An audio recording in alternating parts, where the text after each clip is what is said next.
सलाम and hello friends.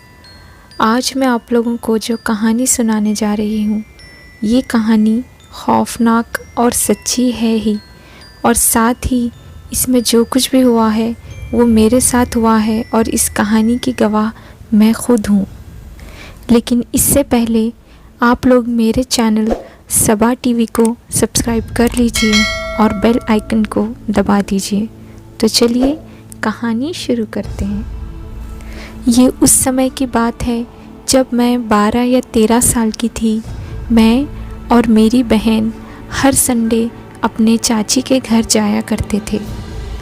चाची ने उन दिनों एक नया घर किराए पे लिया हुआ था और उन्हें वहाँ गए कुछ ही महीने हुए थे। वो घर बहुत पुराना था। मेरे चाची का जो कमरा था वो काफ़ी बड़ा था और लंबाई में बहुत ज़्यादा था। कमरे के आखिर में एक पलंग था और उसके बाजू में ही एक दरवाज़ा भी था। वो दरवाज़ा हमेशा बंद रहता था क्योंकि वो दरवाज़ा उसी घर के बाजू वाले घर में खुलता था। शायद वो दोनों घर पहले एक हुआ करते थे। अब उस दरवाज़े को बंद करके दोनों घरों को अलग कर दिया गया था। हर बार की तरह उस संडे भी मैं और मेरी बहन चाची के घर गए थे। बाहर हॉल में टीवी का शोर रहता था, इसलिए मैं और मेरी बहन चाची के कमरे में ही खेला करते थे। उस कमरे के अंदर ही किचन तक जाने का दरवाज़ा भी था। उस दिन किचन के दरवाज़े के पास मुझे ऐसा लगा जैसे मेरे दादाजी खड़े हैं। मैंने पलकें झपकाई और एक पल में फिर से उधर देखा तो वहाँ पर कोई नहीं था। मैंने अपनी बहन से कहा, यार सुनो, अभी मुझे ऐसा लगा जैसे यहाँ दादाजी खड़े थे। तो बहन ने कहा, अरे वो तो यहाँ है ही नहीं, तो दिखेंगे कैसे आपको। मैंने कहा, खैर छोड़ो। उसके बाद मैं जब भी चाची के घर जाती थी और उस कमरे में जाती थी, मुझे हर बार ऐसा ही लगता था कि वहाँ दादाजी खड़े हैं। हर बार वही दिखाई देने लगे थे। एक दिन सब लोग हॉल में बैठे हुए थे। मैं अंदर कमरे में पानी पीने के लिए गई और मैंने देखा कि एक परछाई पलंग के पास से होते हुए दरवाजे में चली गई। मैंने डर के मारे अपने हाथों से ग्लास को छोड़ा और भागते हुए बाहर आ गई। मैंने कहा, चाची, मैंने आपके कमरे में किसी को देखा। वो एक परछाई थी और वो उस दरवाजे में चली गई। चाची ने कहा, अरे बेटा, तुम्हें कोई वहम हुआ होगा।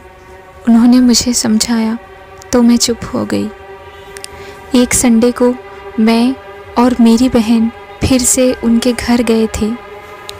चाची ने अपने कमरे में एक छोटा सा झूला लगवाया था और उस दिन चाचा भी घर में ही थे। मैं जाकर झूले में बैठ गई और झूलने की कोशिश करने लगी। जब मुझसे नहीं हो पाया तो मैंने चाचा को आवाज़ दी और कहा, आइए ना, ज़रा झूलने में मदद कीजिए मेरी। चाचा आए और दोनों हाथों से रस्सी को पकड़कर मुझे झुलाने लगे। मैंने भी उस झूले की रस्सी को अपने दोनों हाथों से कस के पकड़ा हुआ था।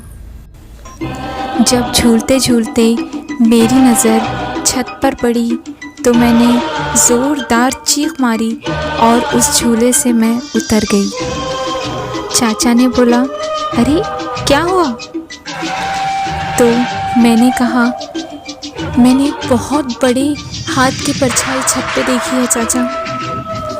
तो चाचा ने कहा, अरे घबराने वाली क्या बात है, तुमने मेरे ही हाथ की परछाई देखी होगी। इस कमरे की खिड़की से धूप आती है ना, तो दिख गया होगा मेरा हाथ। मैंने कहा, नहीं नहीं, वो आपका हाथ नहीं था। तो चाचा ने कहा, तुम्हारा हाथ होगा। तो मैंने कहा, नहीं, ना वो आपका हाथ था ना मेरा, हम दोनों का हाथ कैसे हो सकता है, क्योंकि हम दोनों ने तो अपने अपने हाथों से इस झूले की रस्सी को पकड़ा हुआ है ना। और मैंने जो हाथ देखा उसने मुट्ठी बांधी हुई नहीं थी, बल्कि वो एक खुला हाथ था। तो चाचा ने कहा, तुम खामखा ही डर जाती हो, कभी कभी होते हैं ऐसे वहम। लेकिन मैं जानती थी कि वो सब क्या था। वो हाथ किसी इंसानों जैसा तो था ही नहीं, वो हाथ काफ़ी बड़ा था, जैसे किसी राक्षस का हो। इसके बाद बहुत दिन गुजर गए। मेरी नानी ने मुझसे कहा कि वो चाची के घर जा रही हैं उनसे मिलने, मैं भी उनके साथ चलूं। उनको रास्ता नहीं पता है, क्योंकि वो वहाँ पहली बार जा रही थी। तो मैं उनके साथ चली गई। हम लोग वहाँ गए, बैठे, खूब सारी बातें की।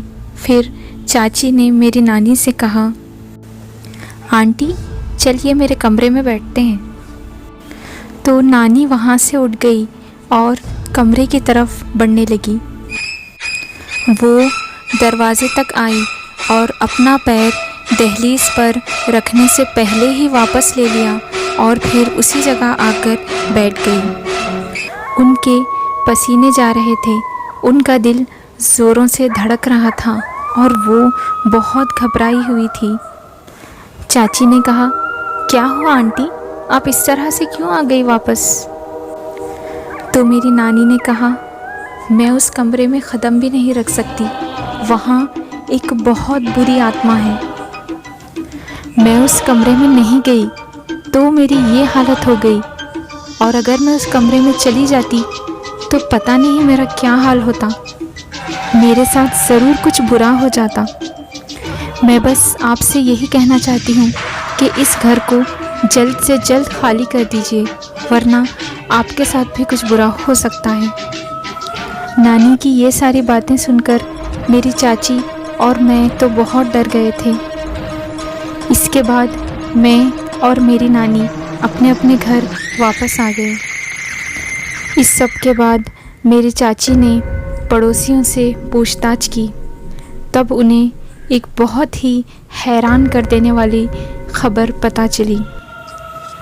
एक पड़ोसी ने उन्हें बताया कि बहुत साल पहले वहाँ एक हिंदू फैमिली रहा करती थी।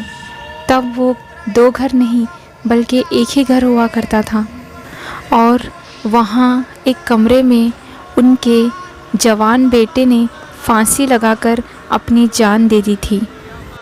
और वो कमरा चाची के कमरे के बगल वाला ही कमरा था, जिसका दरवाज़ा हमेशा बंद रहता था। और जैसे कि नानी ने भी बताया था कि वो आत्मा उसी दरवाज़े से आया जाया करती थी और उस कमरे के कोने में रहा करती थी, और मैंने भी कई बार उसकी परछाई वहीं देखी थी। ये सब बातें जानने के बाद चाची ने फ़ौरन ही उस घर को छोड़ दिया। यकीन मानिए, आप लोगों को मैं ये कहानी सुनाते वक्त काफ़ी डर रही हूँ।